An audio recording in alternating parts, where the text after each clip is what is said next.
So what I'm driving at is the fact that over religiosity without being critical, or Okay. over religiosity without we being assessing our environment ourselves. Do you get it? So, for example, there are individuals who would find themselves in a setting that, as I said, self-awareness has to do with thoughts and feelings.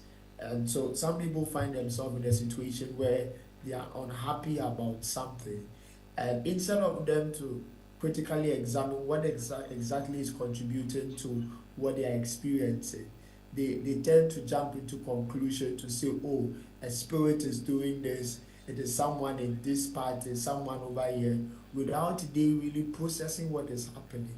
And so you realize someone who has anger issues would always attribute it to a spirit, instead of they being instead of they examining and themselves being cautious about their thoughts, their feelings, and their actions. Okay. So that means we tend to hide under the carpet of religiosity and we over spiritualize almost everything around our lives.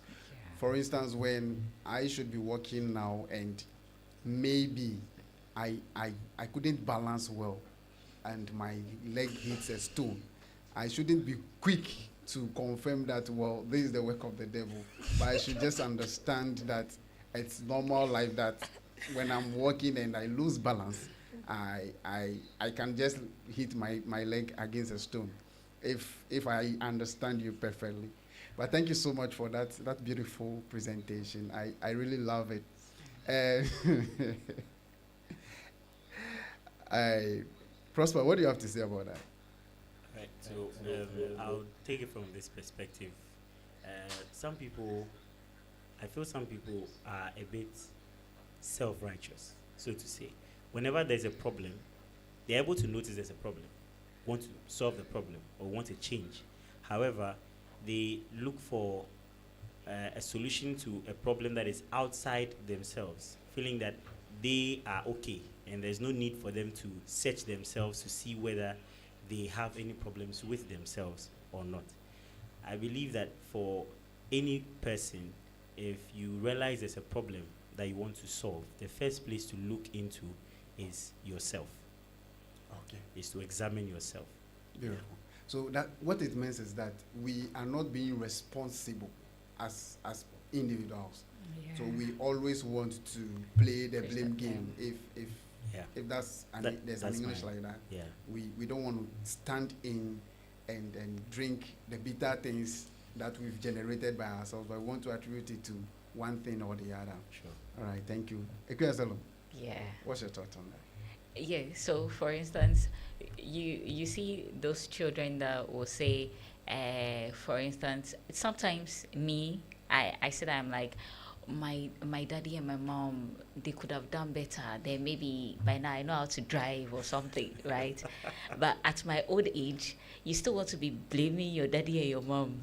No, you can take initiative by going to at least learn how to drive. Start from learning, and if your friends have a car, you can ask them to learn. Those are productive ways you want to change something. Do you understand?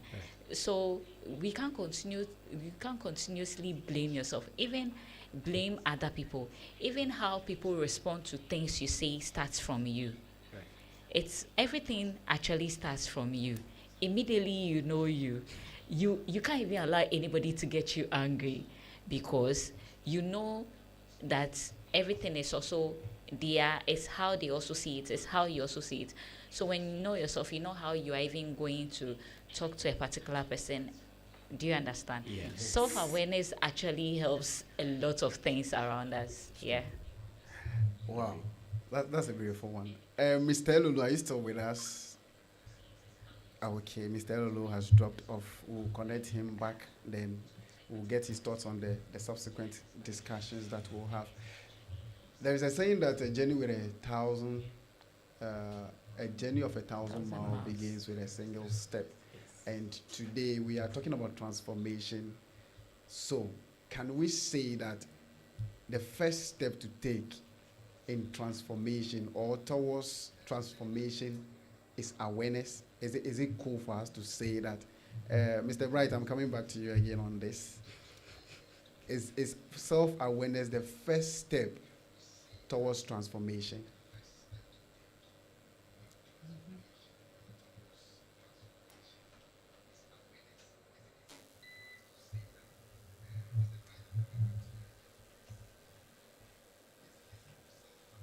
To do. When one is unable to process or understand what his internal conflicts are, he or she will not be able to make significant progress. And so I would always say that self-awareness is a must for everybody who wants to make impact in their generation. Okay. So we are agreeing this evident from or with Mr. Bright that self-awareness is always the stepping stone towards transformation. Okay, Asalom, what are your thoughts on that? Sure, I agree. Everything, as I said earlier on, it starts from you. How you see things, how you see the world actually makes the world bitter or sweet for you. So if me, I like seeing the world in a very nice way. So in my head, the world is supposed to be nice. Does not mean that everything in the world is nice. No, Soft life. but does that mean that you get soft life every day? Obviously, no. But it makes you uh, start from that side, and you would want to positively influence people to see it from that side. So if you start from your own side, that's how you want to see the life. Does that mean that you don't have bitter days? You do, but still, that's why you work around it. You work towards what you want to see.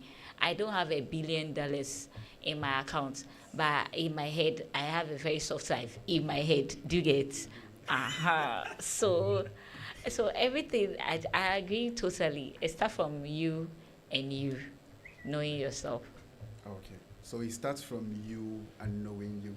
Efu Prosper, Yeah. let's look at it from this angle. Self-awareness or self-actualization, then criticizing yourself. I want us to put a thin line between those two. Or let's see if it is the same thing or they are different. Okay, so you are being self aware, then at the same time, or you are criticizing yourself. How can we decipher? All right. So self awareness has two sides. It doesn't just deal with things that are not right or things that are bad. I think self awareness would mean that you are understanding yourself or getting to know how you behave or how you process things. It may be good because you would get the good sides and you would get the negative sides as well, Okay. right? But then when we talk about self criticism, right? With that one, I think it's more focused on the bad sides because because I don't think anybody critiques a good. No, you see, critique would, from my perspective, critique means you're trying to um, observe something and try to point out, Analyze. yes, analyze and point out a few things that you believe might not be the right things in there for them to be corrected, right? So the focus of a critique would be something that is not in order in the person's life. But then self-awareness goes beyond just looking at the things that are not in order. It also consists of looking at things that are in order or things that are strengths that you can build your life on, that you can maybe fuel for them to grow and become bigger. So I think that's where the difference is. Okay. Mr. Brian, can you share your thoughts on that self-awareness and self-criticism? What do you have to say about those two babies? And that self-awareness um, observes both the negative and the positive. And so when we deal or when we talk about being self-aware, it has to do, apart from the thoughts and feelings, it has to do with one's value, the value of the individual. It also has to do with the feelings of the individual. the value, the feelings, and the priorities of the individual. And so when we find ourselves in a situation where we are confronted with something that does not go the way we want to, being self-aware is being conscious, be aware of all the processes, the emotions, the thoughts, the values that are happening there. And so somebody who is self-aware would not be a critic, but rather would know how to manage whatever he or she may be feeling or may be thinking. So maybe let me give a practical example. Okay. So an individual finds himself in a space, let's say he or she was giving a presentation, and no, let me change the scenario. All right, sorry, let me change the scenario. So you find someone who is in a working space, engaging with his or her friends or colleagues, and something triggers him or her. He gets angry, and in that process, because the person is self-aware, the person is able to process the feeling going on, process that, hey, wait, um, what is happening here? I feel angry. Why do I feel angry? Okay. Probably because so and so said something against me. And sometimes within that moment, there are triggers. So sometimes the individuals being aware, understand that, wait, this is triggering me, or is bringing me this emotion because this individual is a person I value, or is an individual that I reverence. And so this person is saying this to me and it is getting to me. So what do I do? How do I respond? And so these are examples of being self-aware. And looking when we talk about self-awareness, it also encompasses emotional intelligence over there. It encompasses the values an individual has. And so there's a vast difference between someone who is a self-critic, and someone who is self-aware. Thank Thank you you. so much. That was a beautiful presentation. Mr. Elolo, you are welcome back. We are sorry about the technical issues which has to affect your connectivity, but we are grateful that you are back.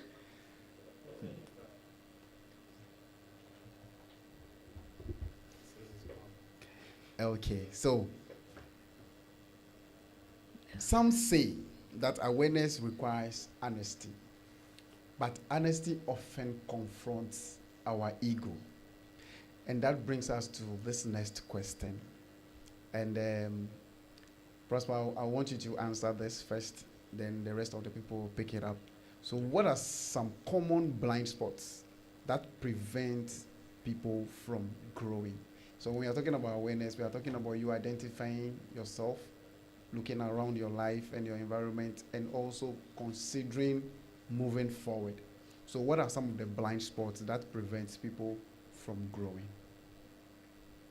Okay. While we're on the break, hello. Salon. Yeah, Yes, hello. Like, we're discussing something, and then she mentioned something that she had learned. That is that you have to know that you are a tree, and that you are this type of tree, and then you would behave like that type of tree, and then you would grow, and you'll be able to bear fruit as that tree should. Okay. Good. So I'm trying to relate growth with the plants, right? So the first thing I believe we should all be able to do, or consider, or a blind spot that we may be missing, is not being able to identify our purpose, or who we are, so to say, right? If we're able to know who we are, then we can actually grow. We can actually grow in there.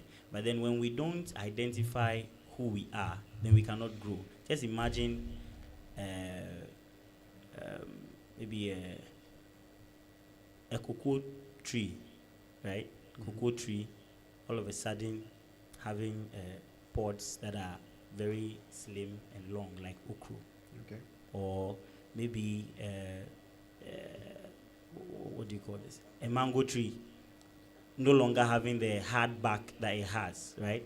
But now growing with some very, very slim, stems. It cannot support what it's supposed to carry. You see that? It's a misdirection, Okay. so to say. So we have to identify who we are, our purpose, and then we can grow in that fashion. So not identifying the purpose um, delays us or stops us from being able to grow. That's my first point. Let me just leave it there so that the other panelists can also share on that. Okay, so Equiaselo, what do you have to say on that? What are, let me bring the question back again. So what are some of the common blind spots that prevents people from growing? Blind spots. Yes. Common blind spots. Sometimes the little laziness. You feel they are little. Do you understand? For instance, you want to grow. We are still in a new year. It's still fresh, I believe, right? So in your head, those who set their goals and resolutions and things, in your head you want to grow and all that.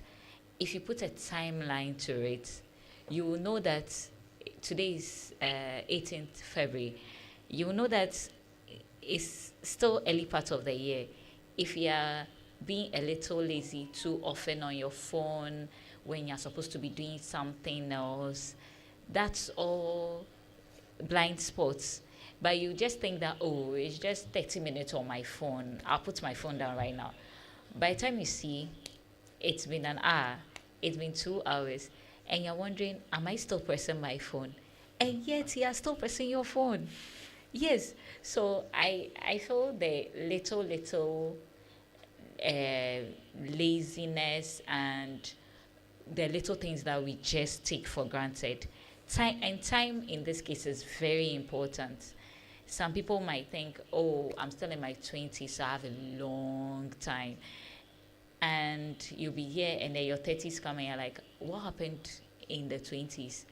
So the little things really count. They serve as blind spots. We don't really count it as such, but when you put it together, it becomes a huge delay, sort of. Yeah. Okay. Mr. Bright, blind spots. What are some of the common blind spots that prevent us from growing?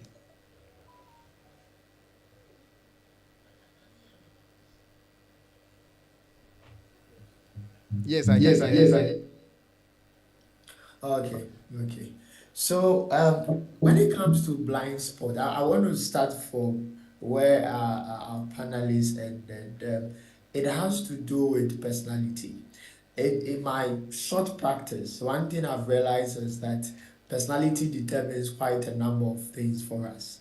And whether we want to believe it or not, we act the way we do, or we do the things we do because of who we are genetically in terms of temperament. Whether we are sanguine, melancholic, phlegmatic, choleric, all of those things has a role to play.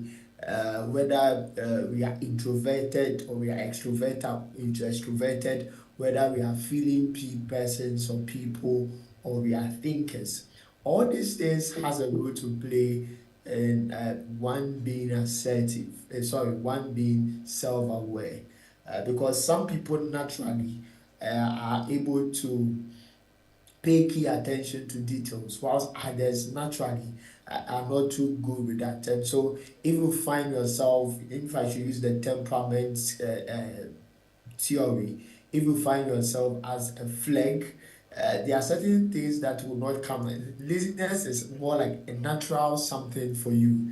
And so when an individual is not able to understand his or her personality, he or she is unable to make progress.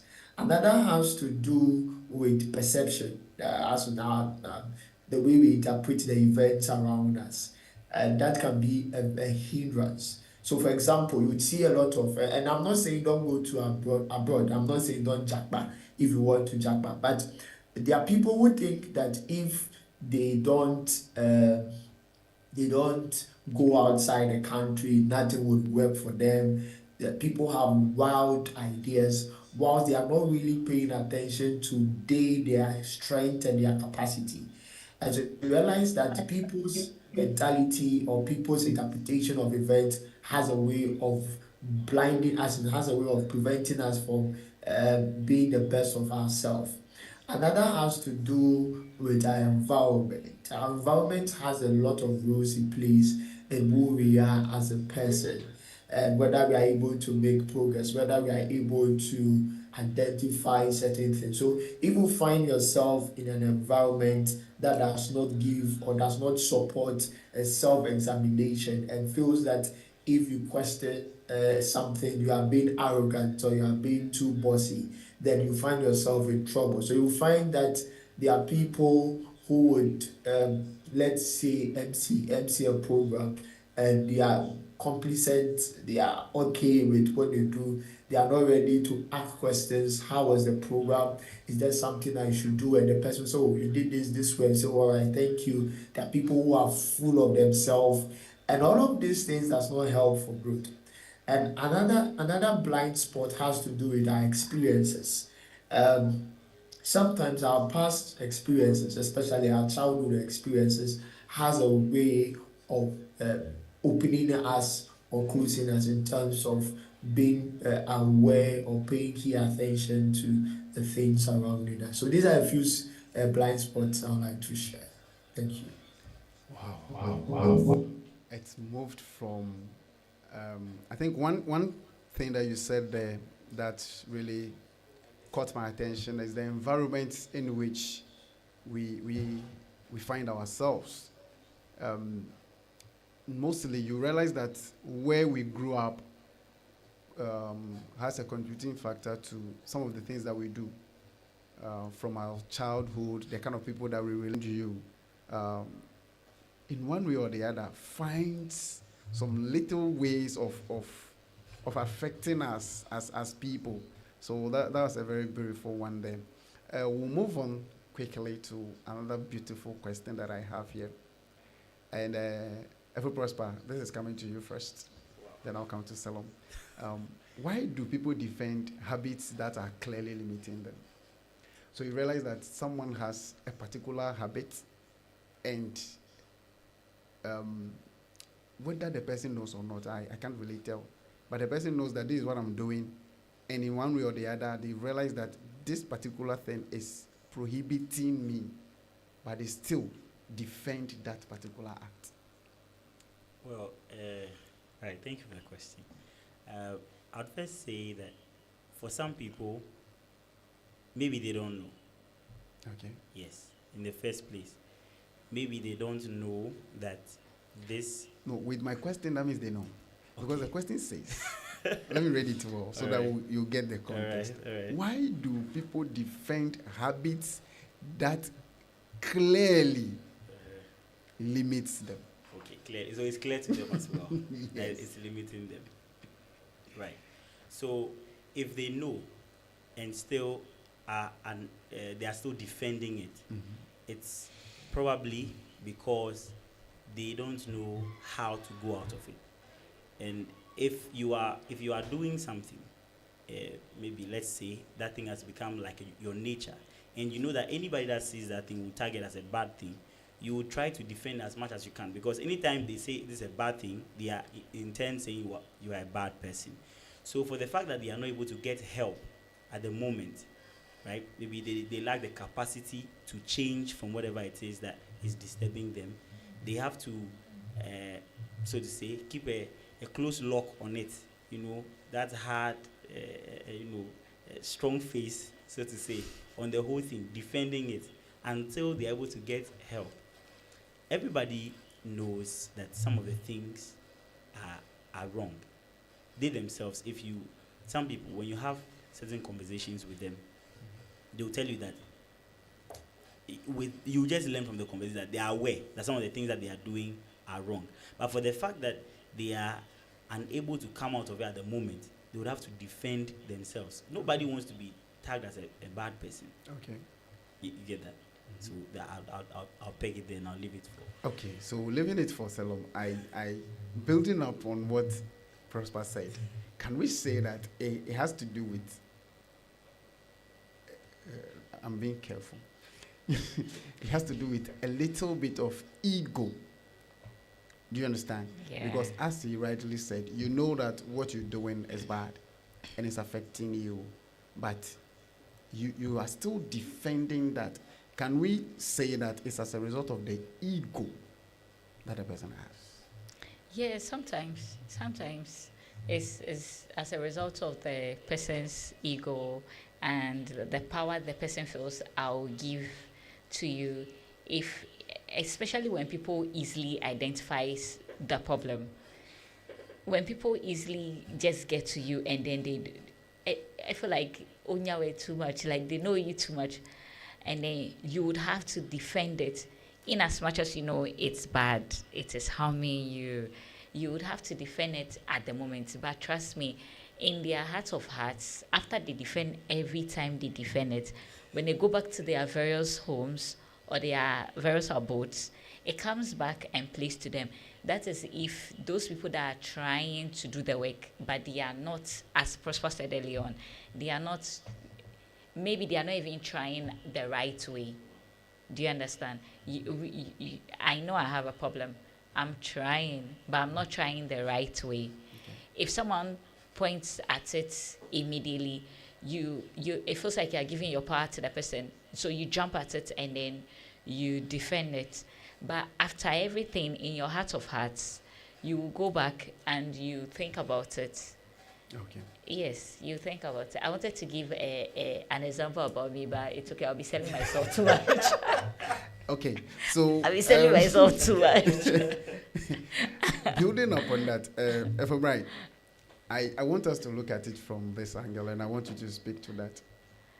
Can we bring a level of vulnerability in? Because I think a lot of people they are scared to be vulnerable. To yourself? Yes. Why? There are It's a lot you. of people out there. Have a conversation with So yourself. you meet people that you confront them with exactly what is going on with them, and they know that yes, this is going on with me, but they have refused to be vulnerable.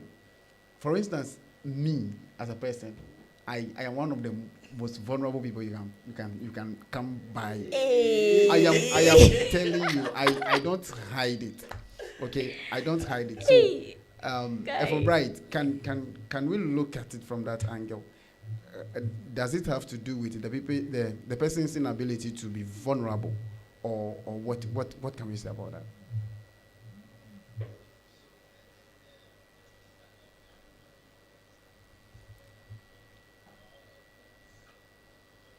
Find himself in a very bad situation where his vulnerability is exposed to everyone.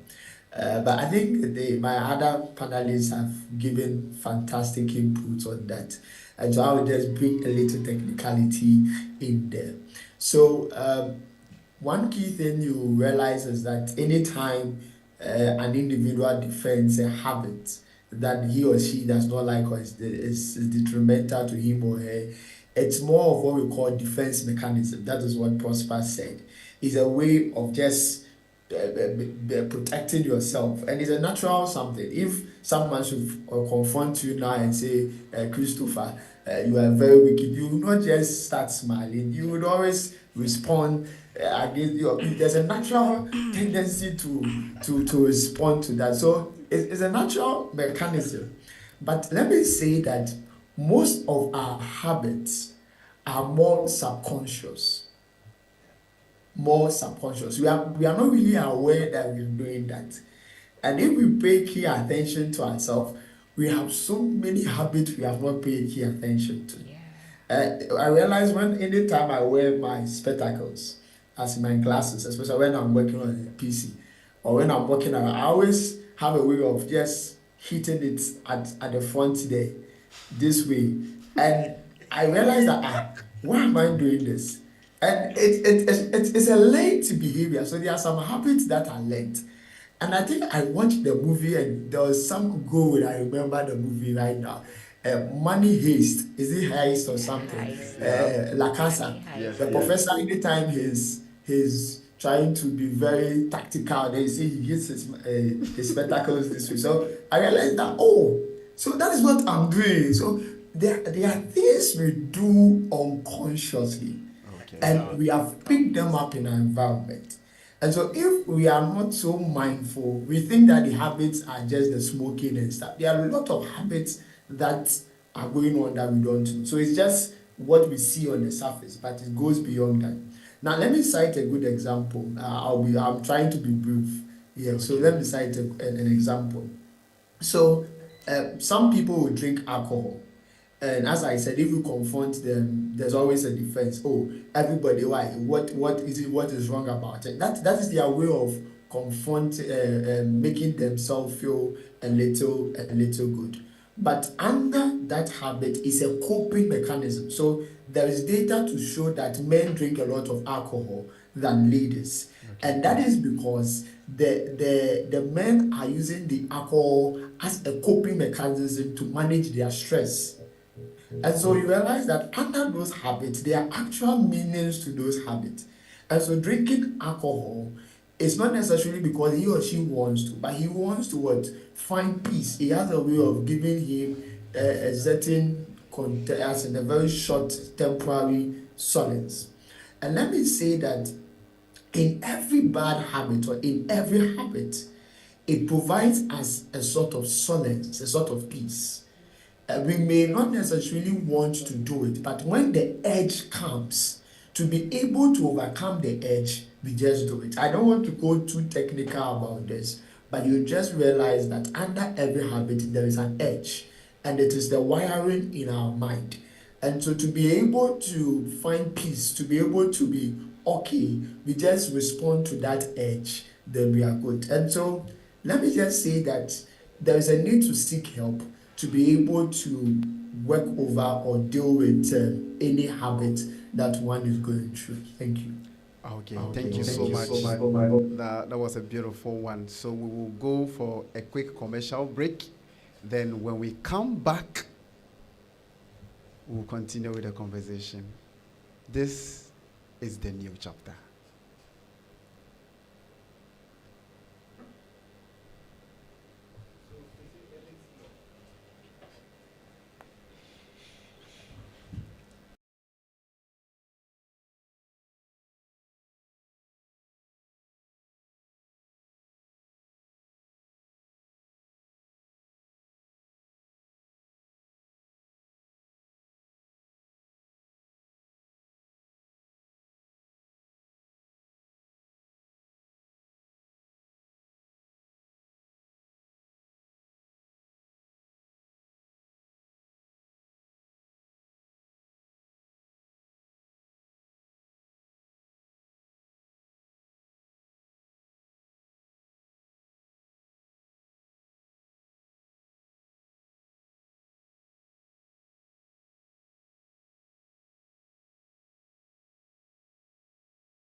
You're welcome back from that commercial break, and I think this one was a very quick one.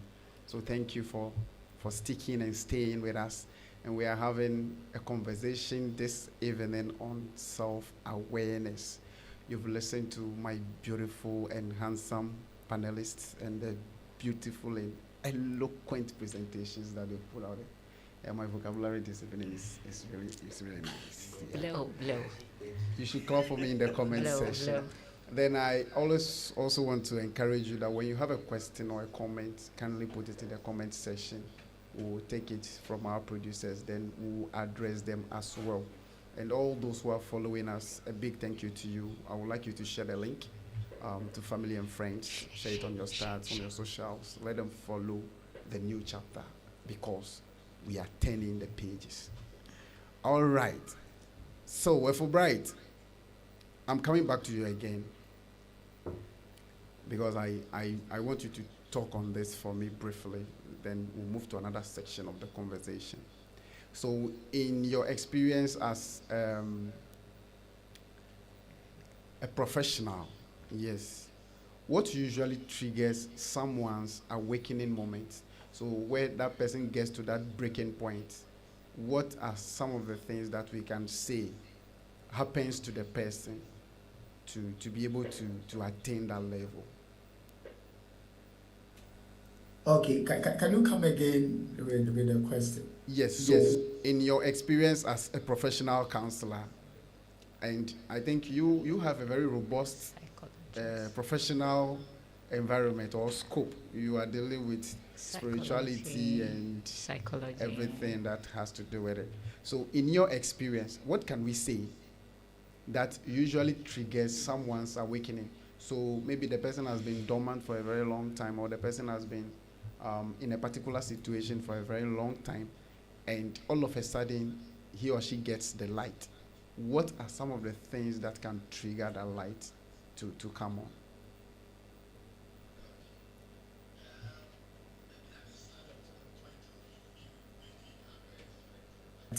death is one of the key awakening. Death. When one goes to a near life experience, Okay. it brings some level of awakening. Okay. When one is, hey, have I been sleeping all this while? And so you realize that people are able to come back to themselves when they experience the loss of a loved one. So you realize that some people would lose maybe a dear friend, a dear a spouse or something, and they realize that, hey, what have I been doing? So all this while he was the one, hey, so what will I do now? And so that is one of the things that brings about awakening. Okay, another has to do with the inner power of the individual. Some people just suddenly begin to examine or pay attention to their environment and pay attention to the things around us. Another has to do with certain experiences. So some people go through some experiences that bring some form of awakening. And maybe let me use this to chip in this for parent or incoming parent. Uh, yes, you love your child so much, but does not mean that you will have to shield your child forever. You need to begin to give your child the space to experience life, because there are things around us that teaches us, that builds us, that encourages us. And so you realize that there are people who are shielded, are not given the chance to experience pain, they are not given the chance to experience hurt, they are not given the chance to experience being vulnerable. And so at certain point in their life when they need to be their best, they break down and they develop other mental health conditions and stuff. So these are a few I can share about the point to which one becomes awake to certain experiences around them. Okay, I got a bit scared when you made mention of death. Yeah, but that was a very beautiful explanation. And then, so we move on. Now, when we are talking about self-awareness, we've heard a lot of people in society um, made certain comments across board, and that comes to our family lives, our relationships. Um, Equiaselo, you, Yep, yep. I'm trying so hard to be nice. Yes, so I would like you to tell us, okay, what does lack of self-awareness uh, cause to relationships, or does lack of self-awareness damage relationship? Yes, it does. It does. It spoils a lot of things. And relationship from family, you won't know because, again, maybe you are still in denial. I am fine. There's nothing wrong with me kind of attitude. So you're not addressing the issues. You would, in turn, as we said earlier on, sweep everything under the carpet. And sometimes you want to wish it away. You want to wish it away. You want to pray about it, but you don't want to do the work. After we pray, there's a reason why we don't stay in church the whole day or from Monday to Sunday. Okay, There's a reason why. If our problem was just to pray it away, that was a bar. all That was a bar. would would all be in church from Monday to Sunday, because the only solution will be pray it away and you'll be fine. But no, we have work to do apart from praying. So it spoils a lot of things. You are not aware that, for instance, your romantic partner likes gifts, and you are not aware because you yourself, you've not given yourself anything in a long time. Everything starts from you. If you're conscious of the fact that, oh, I think I need a new bag, so I should buy a new bag for myself, and you do it nice, you don't feel anyhow for doing it. You think about the next person and do something nice for the next person, your family members. If everything is from within, if you are not good to yourself, you can't be good to other people. Okay. Yes, so to a large extent, let me just chip in this. The rising, how do you call it? This is not to blame any parents out there or anything, but they'll say, this afternoon I was just working and then I watched something. Everything we watch also influences things in Okay. us. So I watched something and then in the movie they said the child has only one parent. That's why the child is violent. And that's an excuse that we try to make. A child can literally have only one parent and also come out fine and do better in society. What of those people that they were not abandoned, their parents just died, and they still they are still very fine and doing good to people? Didn't they face hardship? They did. But some of the things are just excuses that we make. So if we are not conscious of ourselves, we break relationships from our family to our romantic partners. So some people, for instance, some people that are not married, it is not because they are not good people or because the people are not coming on. They are just not conscious of some of the things that they do. As Fulbright said, he said some of the things are sub in our subconscious. You don't even know you are doing it. Yeah.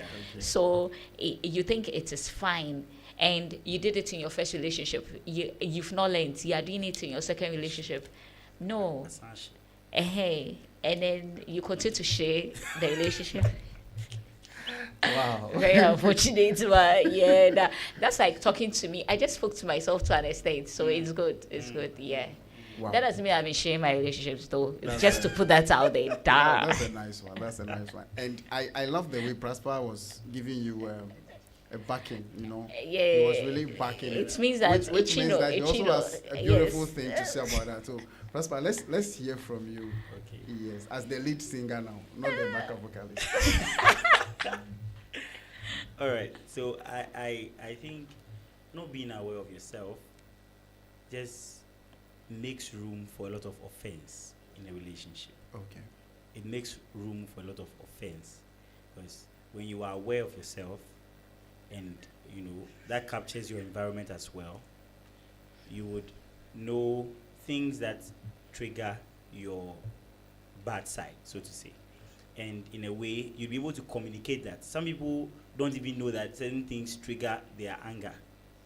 They're just there and they say, "Oh, I'm angry. I don't know why." They don't know that something has happened to them that is a trigger for their anger or a certain emotion that they have. They are not able to communicate that to somebody else, and also they are not able to see how their actions, habitual actions, are impacting other people because they don't take time to think about those things. So they offend people and they are unaware, right? So I think that not being aware of yourself just creates a lot of room for offense in relationships, whether it is family or romantic or just a cordial one. There's always offense when we don't know ourselves. Okay, thank you so much. I think I'm really enjoying this section, the relationship section. You realize that Rose did a lot of beautiful work, and Prosper just came in and lashed everything just like that. Yes, and speaking to that also, I would like to share just a few things. I think the reason why we have a lot of relationships failing is because we have individuals who don't understand who they are, but they expect others to understand them. You don't know who you are, and you cannot sell yourself out there to somebody, but you are expecting the person to assume. I think I was watching a clip on the socials, and a man said you should not assume for us, because when you assume for us, you are making an ass of me and you. And Class. pardon my language, anyways. Okay. And I think I watched that over and over and over again, and I realized it's true. A lot of people are just in that zone of assuming things for people. Yeah. Meanwhile, they themselves, they just don't know what is going around their lives. So self-awareness, not in the relationship alone, before the Knowing relationship. I yourself. am much interested in the before. Yes, we there should be a before, there should be during. I don't know whether there should be after. After. There should be an after. Yes. During before the relationship, if you know yourself, you become emotionally intelligent too, so you communicate properly. Please, I don't like this. You say it, you don't pretend. Okay. Do you understand? You don't pretend. Please, I don't like this and this. I like this. I don't like this. Then your partner knows that, okay, this one might trigger auntie or uncle. Okay, so on that emotional platform that we've been raised to right now by Honorable Ikeaselo. If I'm right, I want you to talk about this for us. Are we more reactive today because we lack emotional awareness? So you realize that we react a lot to a lot of things as individuals, men, women, everybody's involved. Is it because we lack, how will I say it, emotional awareness? That's why we react towards a lot of things. I won't say certain things, a lot of things. And just as the Holy Book says, for lack of knowledge, my people perish. Okay. The lack of knowledge is the biggest issue. And I would say that ignorance is not bliss. Some people say that, oh, if you don't, it is better you don't know. If you know, it's no. Ignorance is not bliss. We tend to flag our ignorance boldly, very boldly, and that is one of the issues we have as people, and that is something we need to work on. Just to talk about this knowing yourself again, I want to say that our weaknesses are areas for development. Okay.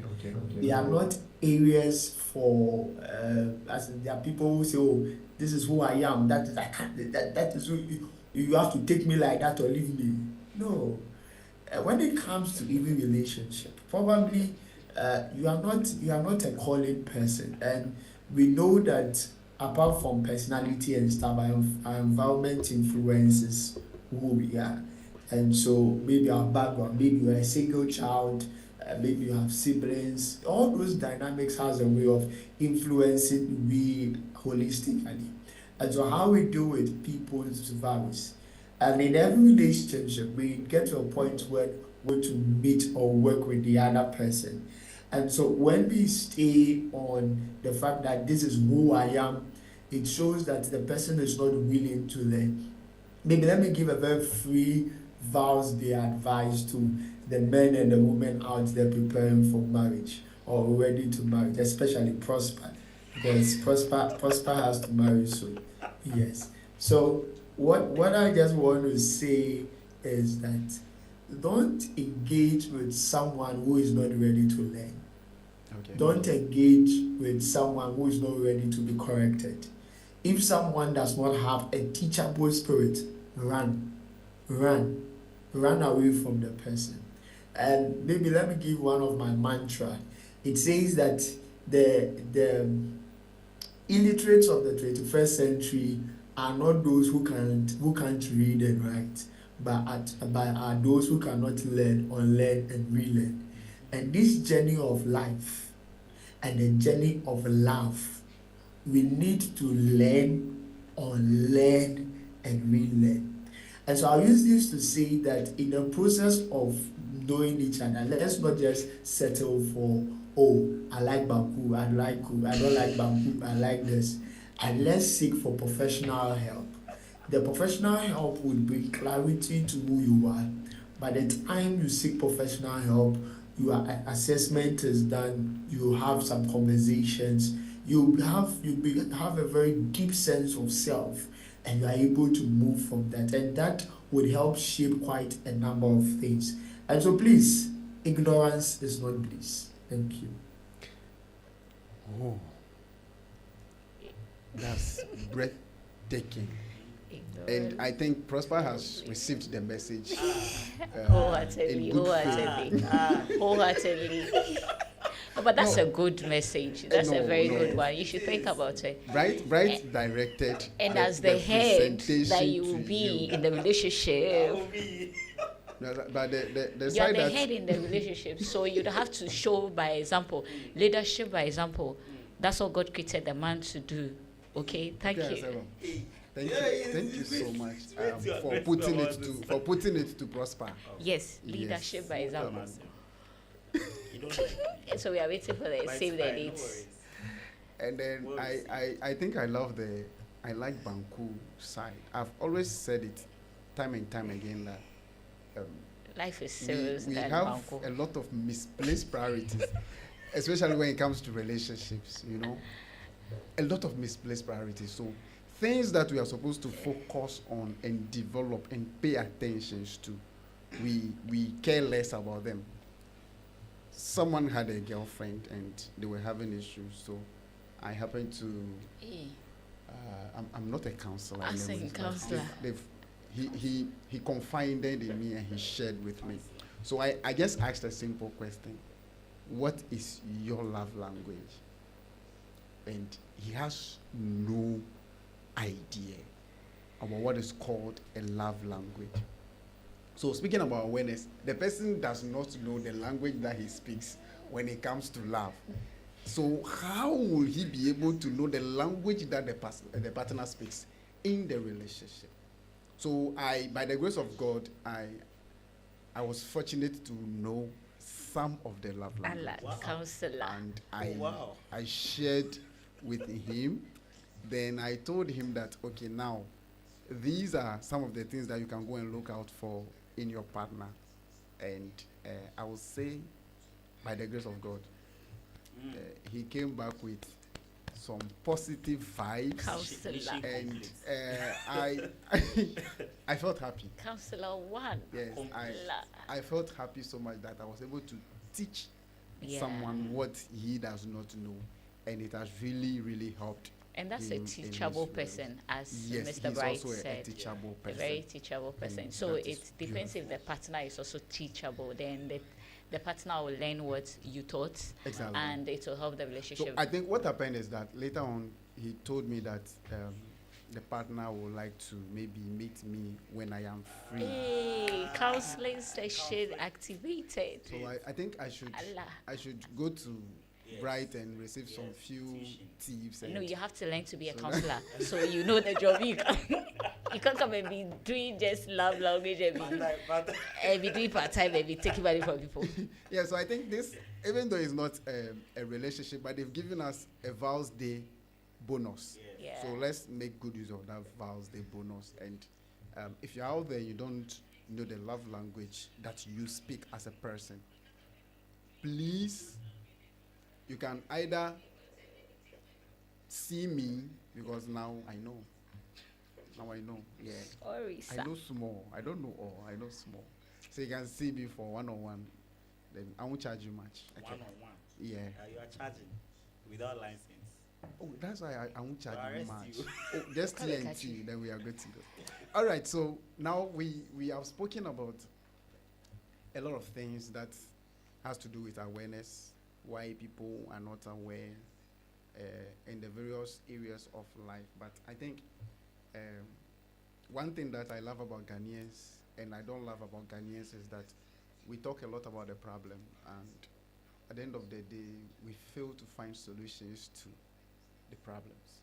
So now I want us to see if we can handle this awareness issue in a little way. We can't handle it all by ourselves, but let's see what we can also do to help someone come to their level of self-awareness and all that.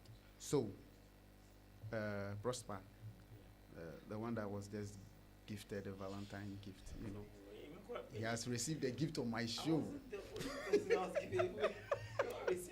I think Mr. Bright thought you were also married. So let's remind him that you are not married to. Oh, no. So the advice is for the two I of you. cannot disclose my marital status online.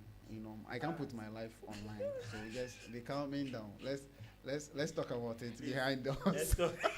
Let's continue. It's okay. Yeah. So Prosper, what do you think? Okay. Or how can we move from awareness to intentional action? So maybe I've become aware now. We've spoken about a lot of things. The reasons why people don't attain that level of awareness. Do you understand? So what can we do now to attain awareness and become intentional with the things that we do? So for instance, as we spoke about the relationship, what can one who is not aware about certain areas of relationship, what can they do to get to that level of intentionality? Okay. All right. So you are aware now, Yes. and you've identified, especially the areas in your life where things are not going too well, or that you are not doing too well, right? For most people, after you've identified the problem, now you have to adopt certain strategies to help you to resolve or to improve that side, right? But then, lack of knowledge. Okay. We mostly don't know what strategies to adopt, right? That is why it is very good to seek professional help. That's the first one, to seek professional help, because there's always a strategy which is right there with you, but you are not aware of it. You don't know it, right? You don't know it. So if somebody who is a professional is able to, have a conversation with you, or you're able to meet such a person, the person can direct you on a few steps you can take to solve a certain problem, right? And then I believe that would be moving from awareness to being intentional about our actions, Okay. right? So that we can work on it. Yeah. All right. Ekwe Yeah. today I'm doing so well. You try. You're trying. You're trying. What do you have to say about that? Yes, Build up on what Prosper it's, said. it would, after you are aware and you can't help yourself, you can start, maybe you want to start with the help by yourself. You can start by getting, you know what the problem is now. So If it is reading materials that you have to get on that side, you get it, you start reading, and not just reading, apply it. The good book even says we should be doers of the word, not listeners only, deceiving ourselves. I like that part of the Bible so much, that deceiving ourselves. It means that even after we read and we are trying to be intentional, deceiving ourselves part is not doing it. Okay. You can read perfectly. You can buy all the self-help books in the whole world, the best ones, and you can spend 5 hours and read. But if you're not applying what you read, we still have the problem. The problem won't get solved. So, yes, you get the self-help book and then you are very decisive that you want to do it. Don't let anybody force you to do it. If someone forces you, if the person is no longer there, you will give up easily. Okay. Make it a conscious effort, and that's it's all part of the intentionality to Mhm. say, I want to do this for myself. Okay. At the end of the day, you help yourself, you help your family, you help Ghana as a whole. Can you imagine how if we were all very good in everything that we are supposed to be, Ghana would be better. Yeah. Okay. Thank you. Thank you so much. And we want a better Ghana. We are Very, pushing for very a much. better Ghana. Very And much. so I,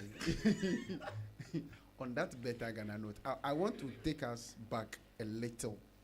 Okay, I know we are talking about what we can do to get to that level, but for Bright, I want you to touch on this small, then you will jump to how will I say, the remedies now. So I'm taking us back. What role does social media play Oh. in reducing authentic self-reflection? I'll ask it again. Plenty. What role? I thank God so much for bringing me back to this question. I skipped You it, but nearly forgot it. Holy Spirit, thank you. What role does social media play in reducing authentic self-reflection or self-awareness?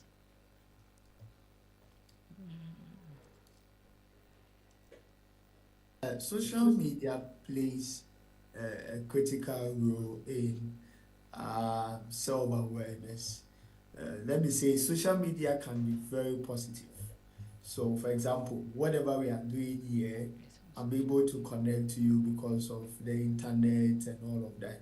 And we are able to reach to homes because of the internet. And surely to be on social media will share the link and everything. So social media is good. But just as it is good, it can also be bad as well. And so there are a lot of people who are breaking down because of social media. They are having unrealistic expectations because of social media. But let me say that before social media even affects an individual, it means that the person is not aware of himself, has not really paid attention to himself, does not know his resources, is not aware of the resources available. Because if you are aware of the resources you have as a person, you will not let whatever you see online influence you or cause a lot of trouble to you. And so you realize that there are young people who want to get married. In fact, today I was having a conversation with a colleague of mine, and we were talking about how it came up how some ladies are influenced by social media. They want to have gigantic weddings, have all the pearls inside the dress. Meanwhile, you know that the guy you are dating, no, his salary is not up to 3,000. His salary is 2,500, and he wants. In fact, he's in love with you. He's in love with you. He wants to settle with you, and he's able, if he does susu, he saves some money, he'll be able to marry you before the end of the year. At least he'll be able to pay your bride price, everything, do a very simple something, go to the court, sign, or go to church, and the pastor will just bless. But he say, oh, no, no, no, no, no, hey, you want it like how MFA did it at the whole cathedral. You want it that way. You don't want anything again.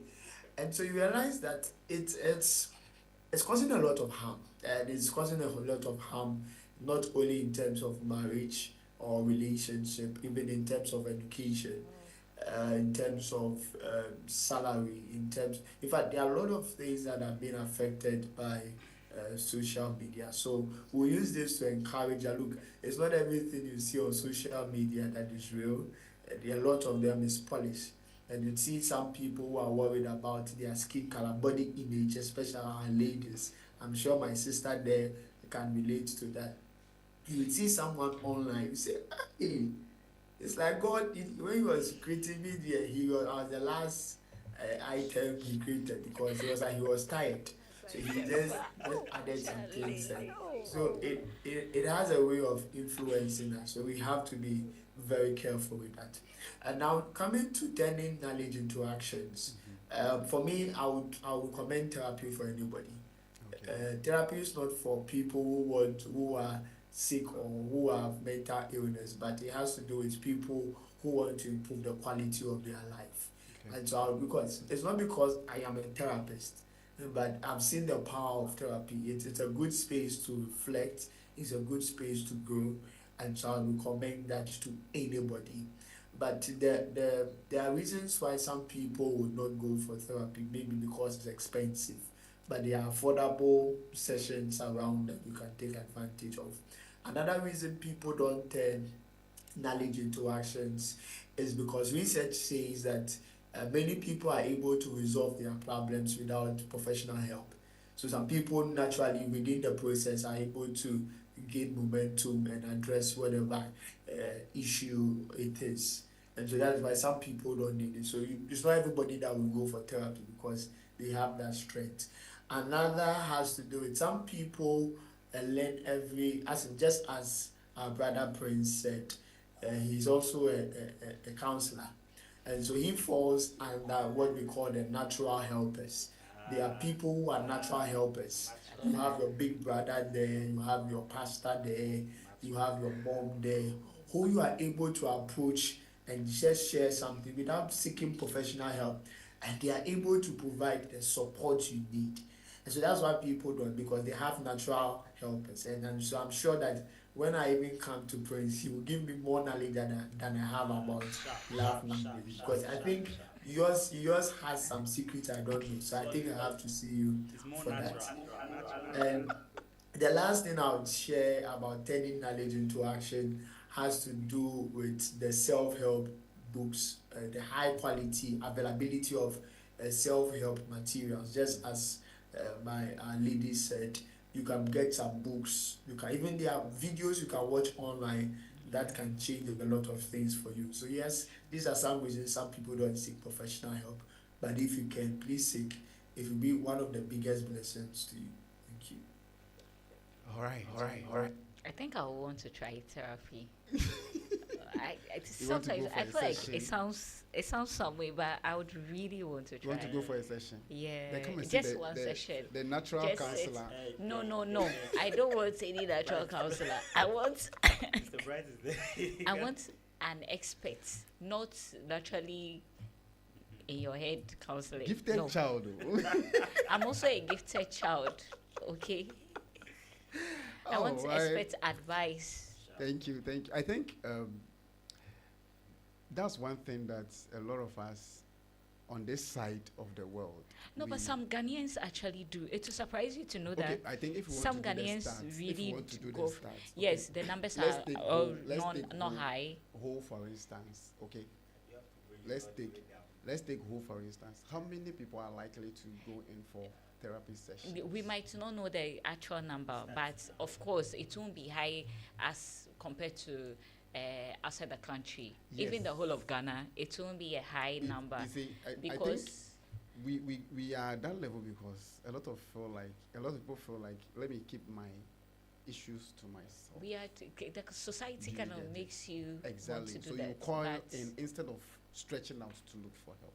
but That is now we where are I'm changing. coming We are from. changing. Oh yes, She that has is changed. why we exist here. They are learning Because from Abuja. we want to encourage people to come out of that snail shell. Okay, come out, be vulnerable a little. Okay, just don't be scared of people. Be vulnerable, and try to look for professional counselors And then and the natural was, counselors. I know who's going to come. Okay, so building on that, okay, we we want to say a very big thank you once again to Christoph Media and Christoph Online TV. They are making this possible for us today, and we are going to have a lot of episodes. So as and when we have the programs, we will share with you. And you can also pin it on your calendar. Every Wednesday, we'll be here to have beautiful discussions, just as we are having here. Then you will get to meet a lot of natural people. Yes, I love that. Very natural people. Okay, so Prosper, Yeah. this is for you. Okay. What daily practice help build and maintain self-awareness? What daily practice? Or what are the small things that we can wake up every day to do? Okay. I saw this somewhere. I saw this somewhere. It was we were talking about our kids, Okay. the young ones, when they come from school, to help them develop that awareness of themselves and things around them.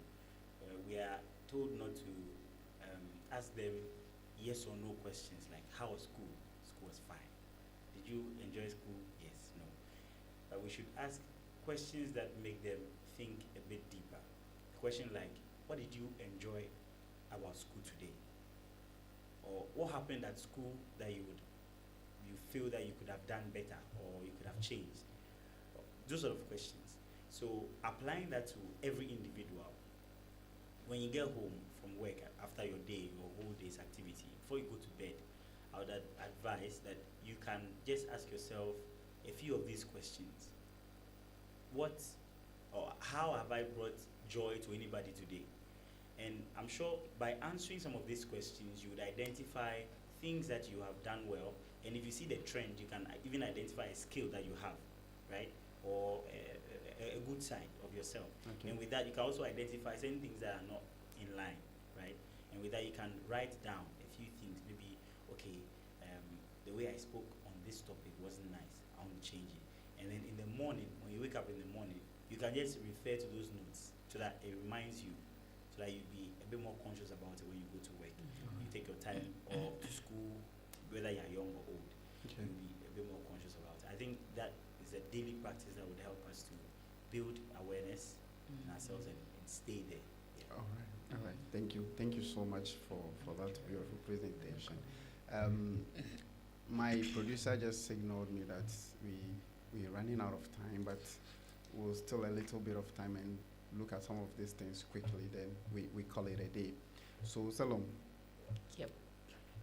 does accountability accelerate growth? Does accountability accelerate growth? It does. It does. You should be accountable to yourself first before you talk to someone. Even before you seek the help, you want to go to therapy. It means that you've acknowledged that I have this problem. I want to talk to someone about it. That's a form of accountability to an extent Okay. before you take the initiative to go and talk to somebody. So accountability really accelerates growth. Depending on how you are doing the accountability to matters. So you don't get very accountable, and again, you don't take the steps, and then you end up sweeping things again under the carpet. So I'm being like right now, I'm in a current situation where I'm trying to be accountable to myself. I want to read my books because you're a student. Read your book. Then I get home, then I'm trying, okay? Then you know that when you put on your computer or when you take your phone, you would go on social media and you spend a lot of time. To be accountable to myself, I either put my phone somewhere and do the very necessary things first. For instance, read your book, and after that, you can go through your phone. That's a level of accountability to an extent. And then when it builds up daily, you see that you are growing. You are not quick to jump on your phone when you have very important things to do. And when you prioritize to helps, when you have priorities, you know that social media there to be there. so far as you have data, guy, you can go back to where you want to watch and you watch it, but you're accountable to yourself and you want to do the first things first, and you see some growth. Yeah. Okay, so indeed, accountability accelerates growth. Yep. So, um, every prosper. This is for you. I think it's one of the very last or the almost the last questions that we have for the day. Almost last. Strangle us to do. Yes. So, what role does humility play in transformation? So, on your journey to transformation, what does humility contribute to that? Okay. To be able to achieve transformation to a large extent, you should be ready to be taught. You should be ready to accept the true state of what is happening in your life. You have to State of the nation. yes, you have to be able to truly accept that, oh, I'm not doing well. I don't speak well. I'm not considerate. I don't consider people's emotions when I speak. I just do things anyhow. And then I think being able to do that is an expression of humility. On another side, being teachable, as has come up in some of the discussions we had earlier, being teachable. For you to be taught, you have to accept that, oh, I don't know this. I want to sit down for somebody else to teach me. And that's an expression of humility, right? Yes. So I believe that this humility will play a very huge role, right, in helping you to actually obtain or achieve that transformation you're looking for. Okay. Thank you so much for those beautiful submissions. I'm a bit sad because we are about to close the docket on today's discussions. I'm really loving it, and I wish we could go further and further and further. But trust me, we'll be back here on Wednesday to still talk about some of these issues, but also treat a new topic. So we promise to bring you to an end with this particular discussion, even as we start a new one.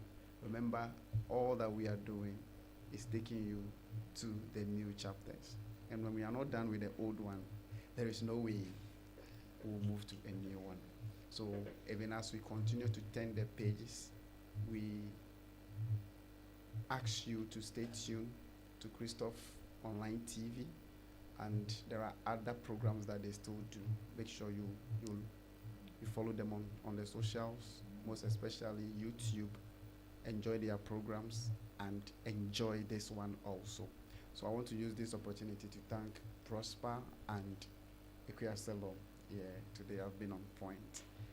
Ikuya Salom and Mr. Bright, he has dropped off the line. He was on Zoom with us and he gave us brilliant submissions and all that. We'll bring all of them back again next week, even as we do more about awareness. Then we'll move to other zones. This has been your humble servant, the natural guy. Oh God. The natural guy. I would prefer that you call me by the name. I'm coming to give you the name and make sure you keep to it. Efo Dojidel. Yes. The natural guy. The natural guy. Efo Dojidel. Okay. And I have been the captain of the ship for this program, and so far we've not encountered any. Okay, let me put it there. So thank you so much for joining us. This is Christoph Media and Christoph TV. Christoph Media has a lot to give away to you. They are into podcast hosting, they are into music production, they are into video production. They also have the Christoph Academy where they train people in sound production, video production, photography, and streaming, or anything that has to do with media. So make sure you call them, okay? It is when you call them and give them gig that we can still sit here and do stuff. So make sure you call them and follow them also on the socials, book them, give them money so that the business can grow. Then Praise Capital Foundation can also grow. Thank you so much for listening and viewing. God bless you. See you on Wednesday.